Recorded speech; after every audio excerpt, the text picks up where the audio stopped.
Alright you guys, so before we actually get into today's video, just let you know the video is a little bit shorter than normal. This is just an update video, let you guys know what's going on with the car. I was supposed to put it out a little bit earlier, but got caught up, like I said, in some events. So like I said, this is just an update video. It's going to be really short, but I hope you all do enjoy it. I was really excited when everything started happening, so I figured I'd share it with you all. So with that being said, enjoy the video. Alright you guys, so what is going on, and welcome to today's vlog. I'm actually having to film with my phone right now just because my camera died. I thought I had it charged, I didn't, and then when I finally got the camera on, all of my SD cards were full. So long story short, right now I'm actually in my friend's car. I'm not in my own car. I'm headed to the tire shop, hence why I have the tires in the back.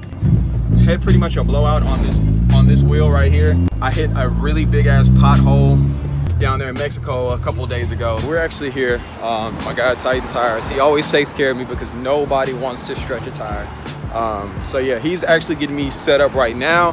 From there, I will be on the way to go pick up the hood, and I will finally do the reveal for you guys. I hope y'all are as excited as I am. I already saw the pictures, so I'm like, I cannot wait for y'all to see this, man. Seriously, this shit's about to be crazy. All right, man, he got me all hooked up. My God, look at that meat on that tire, hell yeah. So I actually, I got a new set of Nittos, so he got me hooked up. And the funny thing about it is the owner of the shop actually has a GTR. He comes through my work a lot and I take care of him. So he always does my tires and stuff like that for him. So if you need any tires or anything, man, make sure I hit a Titan Tire here in Tennessee, man. They will take care of you, seriously. The guy's cool, he's a car enthusiast as well, so he understands how to take care of wheels. Golly, look at that beat boy. So yeah, I'm gonna get this back on the car, and then we're gonna head over to Twisted Concepts because that's where the hood is. I can't wait for you guys to see what's done with it and what type of hood I got. Y'all don't know if it's carbon, y'all don't know if it's the OEM with the inverted hood scoop, or I could have probably just went with the OEM original hood. So let's go ahead and get over there, and I will update you guys once I get over there. Nate, they haven't seen it yet, bro. It's literally right behind the camera, y'all. So I'm gonna go ahead and show y'all. God, this is thicker than what I thought.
Drop.